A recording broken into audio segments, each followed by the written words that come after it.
శక్తివేగుడు. ఒకప్పుడు వర్ధమానపురాన్ని పరోపకారి అనే రాజు పాలించేవాడు. ఆయనకు కనకరేఖ అనే కూతురు ఉండేది. ఆమె అసాధారణ సౌందర్యవతి. ఆమెకు పెళ్లియీడు వచ్చే కొద్దీ ఆమె వివాహం గురించి తండ్రికి విచారం పట్టుకున్నది. ఆమెకు తగిన వరుడు ఎక్కడ దొరుకుతాడా అన్నదే ఆయన విచారం. ఈ విషయమే ఆయన ఒకసారి తన భార్యతో అన్నాడు. అంటే ఆయన భార్య, మీరు పిల్ల పెళ్లి గురించి ఎందుకు బెంగపడతారు? అది తనకు పెళ్ళే వద్దంటున్నది. తనకు పెళ్లిగీతే లేదని, పెళ్లి చేస్తే చచ్చిపోతానని భయం పెట్టుకున్నది అని అన్నది. ఆ మాటలు విని నిర్ఘాంతపడి రాజు తన కూతురి వద్దకు వెళ్ళి, ఏం తల్లి, దేవకన్యలు సైతం తమకు మంచి భర్తలు దొరకాలని ఆరాటపడతారు కదా, నువ్వు పెళ్ళే వద్దంటున్నావట, ఎందుచేత అని అడిగాడు. కనకరేఖ తల ఉంచుకొని, నాకిప్పుడు పెళ్లి చేసుకోవాలని లేదు. శ్రమపడి నా పెళ్లి చేయటం చేత మీకు కలిగే లాభం మాత్రం ఏముంది? నాకు లేని చింత మీకెందుకు అని తండ్రిని అడిగింది. అదేమిటమ్మా, కన్యాదానాన్ని మించిన పుణ్యం ఏముంటుంది? ఆడది యుక్త వయస్కురాలై తండ్రి ఇంట ఉండటం మహాపాపం అన్నాడు రాజు. సరే అయితే నేను పెళ్లాడతాను, కానీ నన్ను పెళ్లాడేవాడు బ్రాహ్మణుడైనా క్షత్రియుడైనా అయి ఉండాలి. అతను కనకపురిని చూసినవాడై ఉండాలి. ఈ రెండు నియమాలకు భంగం లేకుండా ఎవరైనా పెళ్లాడుతాను అన్నది కనకరేఖ. రాజుకు పరమానందం అయ్యింది. తన కుమార్తెకు అతి సులభంగా భర్త దొరుకుతాడు అనుకున్నాడు. ఎందుచేతనంటే కనకపురిని చూసిన బ్రాహ్మణ క్షత్రియ యువకులు అసంఖ్యంగా ఉంటారని ఆయన నమ్మకం. ఆ నమ్మకంతోనే మర్నాడు ఆయన సభలోకి వచ్చి కూర్చుంటూనే, మీలో ఎవరైనా కనకపురిని చూశారా అని అడిగాడు. కనకపురిని చూడటం మాట అటుంచి ఆ పేరు విన్నవారు కూడా సభలో ఎవరూ లేకపోయారు. అందుచేత రాజు ఆశ్చర్యపడి, బ్రాహ్మణుడు గాని క్షత్రియుడు గాని కనకపురిని చూసినట్టయితే నా కుమార్తెనిచ్చి పెళ్లి చేస్తాను అని నగరంలో చాటింపు వేయించాడు. ఈ చాటింపు పౌరులందరూ విన్నారు. కాని ఒక్కడైనా రాజకుమార్తెను పెళ్లాడతానని ముందుకు రాలేదు. ఆ నగరంలోనే బలదేవుడు అనే బ్రాహ్మణుడి కుమారుడు శక్తిదేవుడు అనేవాడు ఉండేవాడు. అతనికి జూదమాడే వ్యసనం ఉన్నది. దాని మూలంగా అతను తన డబ్బంతా పోగొట్టుకున్నాడు. ఈ సమయంలోనే అతనికి రాజుగారు వేయించిన చాటింపు వినిపించింది. కనకపురిని చూశానని అబద్ధమాడి రాజకుమార్తెను పెళ్లాడితే తన కష్టాలన్నీ గట్టెక్కుతాయని అతనికి అనిపించింది. అందుచేత శక్తిదేవుడు చాటింపు వేసే వాళ్లను సమీపించి, నేను కనకపురిని చూశాను, నన్ను మీ రాజుగారి వద్దకు తీసుకుపోండి అని అన్నాడు. వాళ్ళు అతన్ని రాజుగారి ముందు పెట్టారు. రాజుగారు అతన్ని కుమార్తె వద్దకు పంపాడు. కనకరేఖ అతన్ని చూసి, కనకపురిని చూశావా అని అడిగింది. చూశాను అన్నాడు శక్తిదేవుడు ఏమీ తడుపుకోకుండా. ఆ పట్టణానికి ఏ మార్గం గుండా వెళ్ళావు? ఎప్పుడు వెళ్ళావు? ఆ పట్టణం ఎలా ఉంటుంది అని ఆమె మళ్ళీ అడిగింది. చదువు కోసం నానా దేశాలు తిరుగుతూ ఆ పట్టణానికి వెళ్ళాను. ఇక్కడ నుంచి హరపురానికి, తర్వాత వారణాసికి, అక్కడ నుంచి పౌండ్రవర్ధనానికి, ఆ తరువాత కనకపురికి వెళ్ళాను. అది ఇంద్రుడి నగరంలా ఉన్నది. ఎంతో పుణ్యాత్ములు గాని అక్కడ ఉండరు అనిపించింది అని శక్తిదేవుడు నిర్భయంగా బొంకేశాడు. ఈ ధూర్తుణ్ణి చావగొట్టి పంపేయండి అని కనకరేఖ తన నౌకర్లకు చెప్పి తన తండ్రి వద్దకు వెళ్ళి, ఆ బ్రాహ్మణ యువకుడు పచ్చిమోసగాడు. అతను కనకపురిని చూడనే లేదు. చూసినట్టు అబద్ధమాడమని మోసగింతామనుకున్నాడు అని చెప్పింది. రాజకుమార్తెతో అబద్ధం చెప్పి అవమానం పొందిన శక్తిదేవుడు ప్రపంచమంతా తిరిగి అయినా సరే కనకపురిని చూసి ఆ రాజకుమార్తెను పెళ్లాడాలని, లేదా ఆ ప్రయత్నంలో ప్రాణాలు విడవాలని నిశ్చయించుకున్నాడు. ఈ విధంగా నిశ్చయించుకొని అతను వర్ధమానం నుంచి దక్షిణాముఖుడై ప్రయాణించి వింధ్యారణ్యం ప్రవేశించాడు. ఆ మహారణ్యంలో పడి పోగా పోగా ఒక చెరువు వచ్చింది. నిర్మలమైన నీరుగల ఆ చెరువులో స్నానం చేసి అతను ఆ చెరువుకు ఉత్తరపు గట్టున ఉన్న ఆశ్రమంలో ప్రవేశించాడు. అక్కడ ఒక రావి చెట్టు కింద తపస్సు చేసుకుంటున్న వృద్ధుణ్ణి చూసి అతను, స్వామి, నేను కనకపురికి వెళ్ళాలి. అది ఎక్కడ ఉన్నది తమకు తెలుసా అని అడిగాడు. నాయనా, నేనీ ఆశ్రమంలో ఉంటున్న 800 ఏళ్ల కాలంలో కనకపురి పేరు కూడా ఎన్నడూ వినలేదే అన్నాడు తపస్వి. అలా అయితే నేను చచ్చేదాకా అది నాకు కనిపించదన్నమాటే అన్నాడు శక్తిదేవుడు. అతని కథ అంతా విన్న ఆ వృద్ధ తపస్వి, నీకొక సలహా ఇస్తాను. ఇక్కడికి 300 యోజనాల దూరంలో కాంపిల్య దేశం ఉన్నది.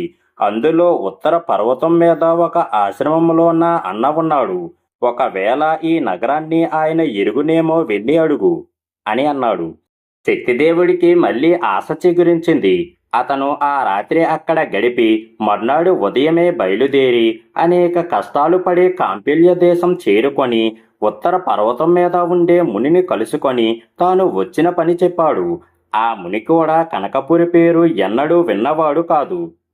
ఆ పట్టణం ఎక్కడో ద్వీపాంతరంలో ఉండి ఉంటుంది. సముద్రం మధ్యన ఉత్స్థలమనే ద్వీపం ఉన్నది.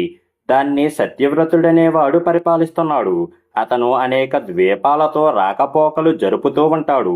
అందుచేత కనకపురి జాడ అతనికి తెలియవచ్చు. ముందుగా నువ్వు సముద్ర తీరాన గల రేవు పట్టణమైన విటంకపురానికి చేరినట్టయితే ఏ సముద్రవర్తకుడు గాని నిన్ను ఉత్స్థలానికి తీసుకుపోవచ్చు అని ముని సలహా ఇచ్చాడు. శక్తిదేవుడు ఆ సలహా ప్రకారం విటంకపురాన్ని చేరి అక్కడ సముద్రదత్తుడనే వైశ్యుడితో స్నేహం చేసి అతని వర్తక నౌకలోనే ఉత్స్థలానికి బయలుదేరాడు. ఆ ద్వీపం చేరవచ్చే సమయంలో సముద్రం మీద పెద్ద తుఫాను లేచి వర్తక నౌక కాస్త పగిలిపోయింది. సముద్రదత్తుడు ఒక్క తెప్పపలక ఆధారంతో ఈదుకుంటూ వెళ్ళి ద్వీపాన్ని చేరుకున్నాడు. సముద్రంలో మునిగిపోయిన శక్తిదేవుణ్ణి ఒక తిమింగలం లాంటి చేప మింగేసింది. ఆ చేప ఉత్తుస్థల ద్వీపాన తీరానికి సమీపంగా వెళ్ళి బెస్తవాళ్లకు దొరికింది. అంత పెద్ద చేప దొరికినందుకు ఆ బెస్తలు దాన్ని తీసుకుపోయి తమ రాజైన సత్యవ్రతుడికి కానుకగా ఇచ్చారు. సత్యవ్రతుడు దాన్ని వాళ్ళ చేతనే కోయించేసరికి శక్తిదేవుడు దాని పొట్టలో నుంచి బయటకు వచ్చాడు. చేప కడుపు నుంచి మనిషి రావటం చూసి నిర్ఘాంతపోయిన సత్యవ్రతుడు, నువ్వెవరు? ఈ చేప పొట్టలో ఏ కారణం చేత పడుకున్నావు? ఏమిటి నీ కథ అని అడిగాడు. తాను ఉత్స్థల ద్వీపంలో ఉండే సత్యవ్రతుడి వద్దకు వెళుతూ ఉండగా తుఫానులో నౌక బద్దలయ్యిందని, తనను చేప మింగిందని మిగిలిన తన వివరాలు శక్తిదేవుడు చెప్పాడు. నేనే ఆ సత్యవ్రతుణ్ణి. నేను అనేక ద్వీపాలు చూశాను గాని నువ్వు చెప్పే కనకపురిని ఎక్కడా చూడలేదు. కానీ దాని పేరు మాత్రం ఎక్కడో ఒక ద్వీపంలో విన్నాను అన్నాడు సత్యవ్రతుడు. ఆ మాట వినేసరికి శక్తిదేవుడి ముఖం ముడుచుకుపోయింది. అది చూసి సత్యవ్రతుడు, దిగులు పడకు, ఈ రాత్రికి ఇక్కడే ఉండు. రేపు నీ కోరిక తీరటానికి ఏదో ఉపాయం చేస్తాను అని అన్నాడు.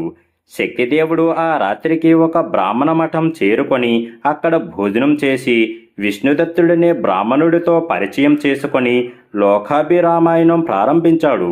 ఆ బ్రాహ్మణుడు శక్తిదేవుడి సంగతంతా విని లేచి ఆనందంతో అతన్ని కౌగిలించుకొని, నువ్వు నా మేనమామ కొడుకువిరా? నేను చిన్నతనంలోనే ఇక్కడికి వచ్చేశాను అని అన్నాడు. దేశం కాని దేశంలో దగ్గర బంధువు కనబడినందుకు శక్తిదేవుడు చాలా సంతోషించాడు. ఆ రాత్రి వారిద్దరికీ కబుర్లతో గడిచిపోయింది. తెల్లవారుతోనే సత్యవ్రతుడు మఠంలో శక్తిదేవుణ్ణి చూడవచ్చి, రత్నకోటమనే ద్వీపంలో ప్రతి ఆషాఢ శుద్ధ ద్వాదశికి దేవుడి ఉత్సవాలు జరుగుతాయి. అప్పుడు నానా ద్వీపవాసులు అక్కడికి చేరుతారు. ఆ ఉత్సవం దగ్గరలోనే ఉన్నది గనుక నిన్ను నేనక్కడికి తీసుకుపోతాను. అక్కడ నీకు కావలసిన సమాచారం సులువుగా తెలియవచ్చు అని అన్నాడు. శక్తిదేవుడు సరేనని విష్ణుదత్తుడి వద్ద దారిబెత్తం తీసుకొని సత్యవ్రతుడు నడిపే పడవలో ఎక్కాడు. సముద్రం మీద వారికి అంత దూరాన రెక్కలు గల మహాపర్వతంలాగా ఏదో కనిపించేసరికి శక్తిదేవుడు అదేమిటని అడిగాడు. అది వటవృక్ష దేవుడు. దాని కింద బండజాముఖంలో పెద్ద సుడి ఉన్నది. అది చాలా ప్రమాదకరమైనది. మనం దానికి చాలా ఎడంగా వెళ్ళాలి అన్నాడు సత్యవ్రతుడు. కానీ అప్పటికే పడవ సుడిగుండానికి చిక్కింది. అది క్రమంగా ఆ చెట్టుకేసే పోసాగింది. బాబు, మనకు ప్రమాదం తప్పదు. నన్ను గురించి నాకేమీ చింతలేదు. కానీ ఇంత శ్రమపడి కూడా నీ కోరిక నిష్ఫలమవుతుందనే నాకు చింత. పడవ చెట్టును సమీపించేటప్పుడు చెట్టు కొమ్మను పట్టుకొని ప్రాణం కాపాడుకోవటానికి ప్రయత్నించు అన్నాడు ఆ సత్యవ్రతుడు. శక్తిదేవుడు ఒక్క ఎగురు ఎగిరి మర్రి కొమ్మను అందుకొని పైకి వెళ్ళాడు. మరుక్షణమే పడవ సత్యవ్రతుడితో సహా సుడిగుండంలో మునిగిపోయింది. కనకపురిని చూద్దామని బయలుదేరి నా కోసం ప్రాణాలు అర్పించిన పల్లెరాజును చూశాను అని శక్తిదేవుడు చాలా బాధపడ్డాడు. ఇంతలో పొద్దుగూకింది. ఎక్కడెక్కడి నుంచో బ్రహ్మాండమైన ఆకారాలు గల పక్షులు దారుణమైన కేకలు పెట్టుకుంటూ వచ్చి ఆ చెట్టుపైన వాలి నిద్రపోయాయి. ఆ నడి సముద్రం నుంచి బయటపడకపోతే తాను కూడా సత్యవ్రతుడిలాగే నశించటం తప్పదని తెలుసుకొని శక్తిదేవుడు తన సమీపంలోనే నిద్రపోతున్న ఒక పెద్ద పక్షి వెనుక ఈకల మధ్య దూరాడు. తెల్లవారగానే ఆ పక్షి నిద్రలేచి ఆకాశంలో ఎగురుతూ మేత కోసం ఎక్కడో ఒక ద్వీపంలోని ఉద్యానవనంలో వాలింది. వెంటనే శక్తిదేవుడు దాని వెనుక ఈకల మధ్య నుంచి కిందికి జారాడు. అతను ఆ ఉద్యానవనంలో తిరుగుతూ ఉండగా పూలు కోయవచ్చిన ఇద్దరు స్త్రీలు అతన్ని చూసి ఉలిక్కిపడ్డారు. అతను వారిని సమీపించి, అమ్మాయిలు, ఇది ఏ దేశం, మీరెవరు అని అడిగాడు. ఇది కనకపురి, విద్యాధరుల దేశం. ఈ ఉద్యానవనం చంద్రప్రభ అనే ఆమెది. ఆమె కోసమే ఈ పూలు కోస్తున్నాము అని వాళ్ళు చెప్పారు. తనను వాళ్ళ యజమానిరాలు దగ్గరికి తీసుకుపొమ్మని శక్తిదేవుడు కోరాడు. వాళ్ళు సరేనన్నారు. చంద్రప్రభ ఉండే ఇంటికి మణిస్తంభాలు, బంగారు గోడలు ఉన్నాయి. అతన్ని దూరాన చూస్తూనే చంద్రప్రభ అతని చేత ఆకర్షించబడిన దానిలాగా తన ఆసనం మీద నుంచి లేచి వచ్చి, అయ్యా, మీరెవరు, మానవులకు రారాని ఈ నగరానికి ఎలా వచ్చారు అని అడిగింది. శక్తిదేవుడు దాచకుండా జరిగినదంతా ఆమెకు చెప్పి కనకరేఖ అనే రాజకుమార్తెను పెళ్లాడగోరి తాను కనకపురిని చూడవచ్చాను అన్నాడు. చంద్రప్రభ అతనికి తన వృత్తాంతం ఈ విధంగా చెప్పింది. శశిఖండుడనే విద్యాధర రాజుకు 4 కుమార్తెలు. చంద్రప్రభ అందరిలోకి పెద్దది. చంద్రరేఖ, శశిరేఖ, శశిప్రభ అనేవారు వరుసగా ఆమె చెల్లెళ్ళు. వాళ్ళందరూ పెరిగి పెద్దవాళ్ళయ్యాక ఒకనాడు చంద్రప్రభ చెల్లెళ్ళు 3 మందాకిని నదిలో స్నానం చెయ్యబోయి ఒక మునిని చూసి యవన గర్వం చేత ఆయన పైన నీళ్లు చల్లారు. ఆ ముని కోపించి ఆ 3 మానవ జన్మలు ఎత్తమని శపించాడు. ఆ సంగతి విని విద్యాధర రాజు వెళ్ళి ఆ మునిని బ్రతిమాలి వారందరికీ వేరువేరు శాపాంతాలు ఉండేటట్టు, 3 మానవ జన్మలో కూడా పూర్వజన్మ జ్ఞానం ఉండేటట్టు ముని అనుగ్రహం పొందాడు. ఆ కూతుళ్ళు 3 మానవ జన్మలు ఎత్తటానికి పోయాక విద్యాధరరాజు విరక్తి చెంది కనకపురిని చంద్రప్రభకు ఇచ్చి తాను వనవాసం వెళ్ళిపోయాడు. ఆ తర్వాత ఒకనాడు చంద్రప్రభకు కలలో అంబిక కనిపించి, నీకు మానవుడు భర్త అవుతాడు అని చెప్పింది. అందువల్ల ఆమె ఏ విద్యాధరుణ్ణి పెళ్లాడక కన్యగానే ఉండిపోయింది. ఇప్పుడు మీరు వచ్చారు గనుక నేను మిమ్మల్ని పెళ్లాడతాను. రానున్న చతుర్దశికి విద్యాధర ప్రముఖులందరూ వృషభగిరికి చేరి అక్కడ శివుణ్ణి అర్చిస్తారు. మా నాన్న కూడా ఆనాటికి అక్కడికి చేరుతాడు. నేను కూడా అక్కడికి వెళ్ళి ఆయన అనుజ్ఞ పొంది వెంటనే తిరిగి వచ్చి మిమ్మల్ని పెళ్లాడతాను. అంతదాకా మీరిక్కడే ఉండండి అన్నది చంద్రప్రభ. తాను వృషభగిరికి బయలుదేరే రోజున ఆమె శక్తిదేవుడితో, నా వెంట నా పరివారం అంతా బయలుదేరుతున్నారు. మీరీ ఇంట ఒంటరిగా ఉండవలసి ఉంటుంది. మీరు మాత్రం పై అంతస్తుకు ఎక్కవద్దు అని హెచ్చరించింది. ఒంటరిగా ఉన్న శక్తిదేవుడు ఏమీ తోచక ఆ భవనమంతా కలయ తిరుగుతూ అనేక విశేషాలు చూస్తూ కాలం గడిపాడు.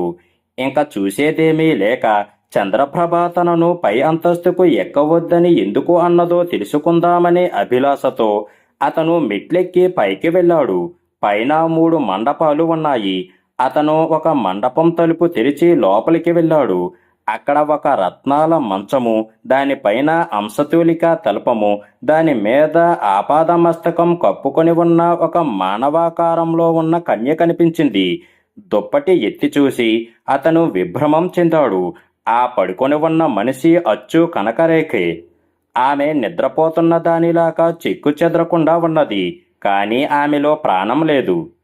ఇది కళ, భ్రమ లేక ఇంద్రజాలమా? నేను పెళ్లాడాలి అనుకుంటున్న స్త్రీ ఇక్కడ చచ్చి ఎలా ప్రత్యక్షమయ్యింది అనుకున్నాడు శక్తిదేవుడు.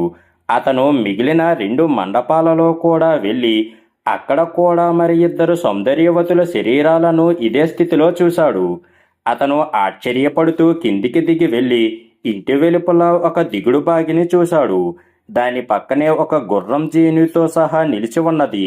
దాన్ని ఎక్కి షికారు వెళదామనే ఉద్దేశంతో అతను ఆ గుర్రాన్ని సమీపించాడు. కాని ఆ గుర్రం అతన్ని ఒక్క తన్నుతో ఆ దిగుడు బావిలోకి తోసేసింది. తిరిగి అతను నీటిపైకి వచ్చేసరికి వర్ధమానపురంలోని ఉద్యానవనపు బావిలో ఉన్నాడు. అతనికంతా మాయిగా ఉన్నది. విద్యాధురపురం ఏమయ్యింది? తాను వర్ధమానపురానికి ఎలా చేరుకున్నాడు? ఇదంతా ఎవరు చేసిన మోసం? ఇలా ప్రశ్నించుకుంటూ శక్తిదేవుడు తన ఇంటికి వెళ్ళాడు. అతని రాకకు తండ్రి, బంధువులు ఎంతో సంతోషించారు. త్వరలోనే రాజుగారి చాటింపు మరొకసారి అతని చెవిన పడింది. బ్రాహ్మణుడు గాని క్షత్రియుడు గాని కనకపురిని చూసి ఉన్నట్టయితే రాజుగారు తన కుమార్తెనిచ్చి పెళ్లి చేసి యువరాజుగా చేస్తారట. అది విని శక్తిదేవుడు చాటింపు వేసేవారి వద్దకు వెళ్ళి కనకపురిని నేను చూశాను అని చెప్పాడు. వాళ్ళు అతన్ని రాజుగారి వద్దకు తీసుకుపోయారు. రాజు అతన్ని గుర్తించి మళ్ళీ మోసం చెయ్యవచ్చావా అని అన్నాడు. మోసం చేస్తే నాకు మీ ఇష్టం వచ్చిన శిక్ష ఇవ్వవచ్చు. నన్ను రాజకుమార్తె వద్దకు పంపండి అన్నాడు శక్తిదేవుడు. రాజు తన కుమార్తెను అక్కడికి పిలిపించాడు. ఆమె కూడా అతన్ని గుర్తించి ఇతను మళ్ళీ ఏవో అబద్ధాలు చెబుతాడు అని తండ్రితో అన్నది. నేను అబద్ధాలే ఆడితానో లేక నిజమే ఆడుతానో తరువాత విచారించవచ్చు. ముందే మాట చెప్పు. కనకపురిలో పక్క మీద చచ్చిపడుకొని ఉన్నదానివి ఇక్కడ ప్రాణాలతో ఎలాగున్నావు అని శక్తిదేవుడు అడిగాడు. వెంటనే కనకరేఖ తన తండ్రితో నాన్న, ఈయన నిజంగానే కనకపురిని చూశాడు. నేను శాపవసాన మానవ జన్మ ఎత్తిన విద్యాధరిని. ఈ సంగతి మానవుడు తెలుసుకోవటమే నాకు శాప విముక్తి. ఇతనే నన్ను మిగిలిన నా అక్క చెల్లెలను వివాహమాడుతాడు అంటూ ప్రాణాలు విడిచింది. రాజభవనం రోదనలతో నిండిపోయింది. శక్తిదేవుడు తాను ఉభయభ్రష్టత్వం పొందాను అనుకున్నాడు. ఆ క్షణంలోనే అతను కుంగిపోయిన తిరిగి ధైర్యం తెచ్చుకున్నాడు. చనిపోయే ముందు కనకరేఖ తాను తన అక్క చెల్లెళ్ళు అతనికి భార్యలవుతామని చెప్పనే చెప్పింది. అందుచేత అతను తిరిగి కనకపురికే పోదామనుకున్నాడు. మళ్ళీ అంత ప్రయాణము చేసి అతను రేవు పట్టణమైన విటంకపురి చేరుకున్నాడు. అక్కడికి చేరుతూ ఉండగానే అతనికి సముద్రదత్తుడు కనిపించాడు. తుఫానులో చిక్కి పడవ పగిలిపోయినప్పుడు తాము ఎలా ప్రాణాలతో బయటపడినది వారిద్దరూ ఒకరికి ఒకరు తెలుపుకున్నారు. శక్తిదేవుడు ఆ రోజు సముద్రదత్తుడి ఇంట అతిథిగా ఉండి మర్నాడు కొందరు వర్తకుల వెంట ఒక నౌకలో ఉత్స్థల ద్వీపానికి వెళ్ళాడు. అక్కడ అతను తన బంధువైన విష్ణుదత్తుడి ఇంట బస చేశాడు. అతను వర్తకుల వీధి గుండా పోతూ ఉండగా సత్యవ్రతుడి కొడుకులు అతన్ని చూసి ఏం బ్రాహ్మణుడా, మా నాయన నువ్వు కలిసి వెళ్ళారు కదా, నువ్వు ఒక్కడివే వచ్చావేం, మా నాయన ఏడి అని అడిగారు. మీ నాయన సముద్రం మధ్యన సుడిగుండంలో పడిపోయాడు అన్నాడు శక్తిదేవుడు. ఒకే పడవలో వెళ్లే ఇద్దరిలో ఒకడు మాత్రం సుడిగుండంలో పడి రెండోవాడు బతుకుతాడా? నువ్వే మా తండ్రిని చంపావు. నిన్ను రేపు ఉదయం చండికకు బలి ఇస్తాము అంటూ సత్యవ్రతుడి కొడుకులు అతన్ని పట్టుకొని కట్టేసి చండికాలయానికి తీసుకుపోయారు. తనను రక్షించే వాళ్ళెవరూ లేరని గ్రహించి శక్తిదేవుడు ఆ చండికకే దన్నం పెట్టి తనను కాపాడమని వేడుకొని నిద్రపోయాడు. అతను తిరిగి కళ్ళు తెరిచేసరికి సత్యవ్రతుడి కూతురు బిందుమతి అనేది అతనికి కనిపించింది. ఆమె అతన్ని సమీపించి ఎంతో ప్రేమగా నిన్ను నేను కాపాడుతాను, నన్ను పెళ్ళాడు, మా అన్నలు నాకెన్ని సంబంధాలు తెచ్చినా వద్దనేశాను, కానీ నిన్ను చూడగానే నీకు భార్య కావాలి అనిపించింది అని అన్నది. తర్వాత ఆమె అన్నలు వచ్చి తాము దేవికి బలి ఇద్దామనుకున్న వాణ్ణి తమ చెల్లెలు వరించిందని తెలుసుకొని వారి పెళ్లికి ఆమోదించారు. అతనామెను పెళ్లాడి ఆ ద్వీపంలోనే ఉండిపోయాడు. ఒకనాడు అతనికి బావమర్దులు అతని వద్దకు పరిగెత్తుకుంటూ వచ్చి బావా, ఒక భయంకరమైన పంది జనాన్ని చంపుతూ ఇటుగా వస్తున్నది అని ఆత్రంగా చెప్పారు. వెంటనే శక్తిదేవుడు ఒక శక్తిని చేతబట్టి గుర్రాన్ని ఎక్కి ఆ పంది వెంట పడ్డాడు.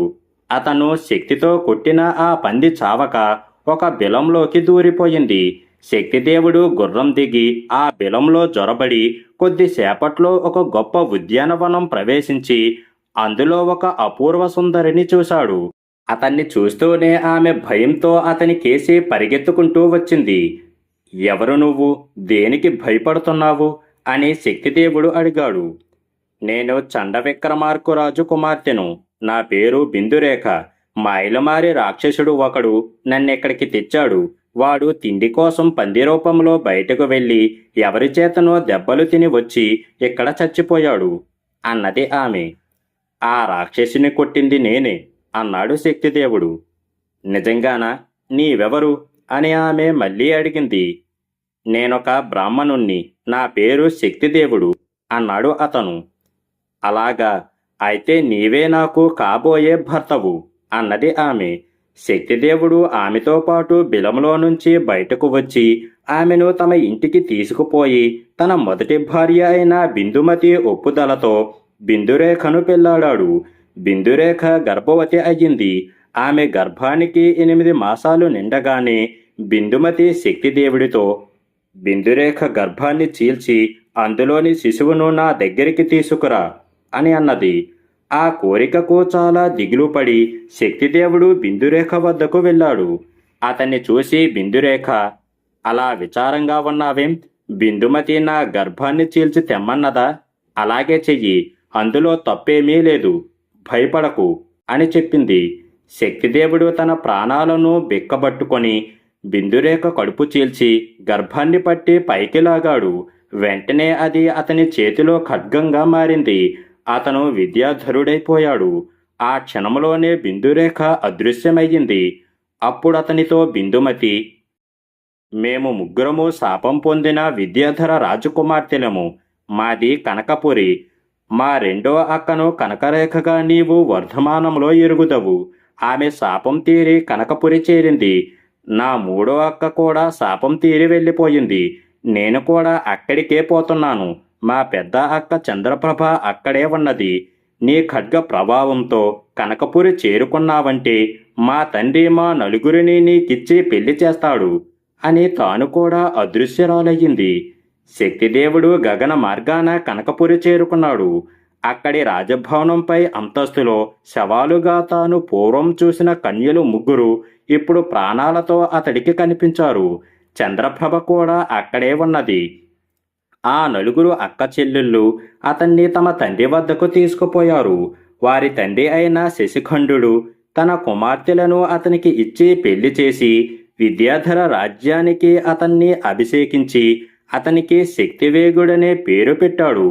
శక్తివేగుడు తన 4 భార్యలతోనూ సంతోషంగా విద్యాధర రాజ్యాన్ని ఏలుకున్నాడు.